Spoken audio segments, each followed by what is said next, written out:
Pedal board tip of the day with Temple audio boards. So these little side panels right here can be taken out.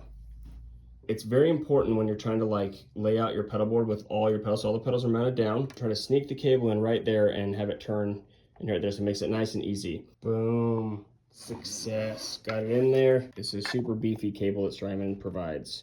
So now I know that can't come out of there because it's backed up all the way against here. All right, so in rocking this cable right here on the side, I noticed there's a little bit too much wiggle right here for my liking.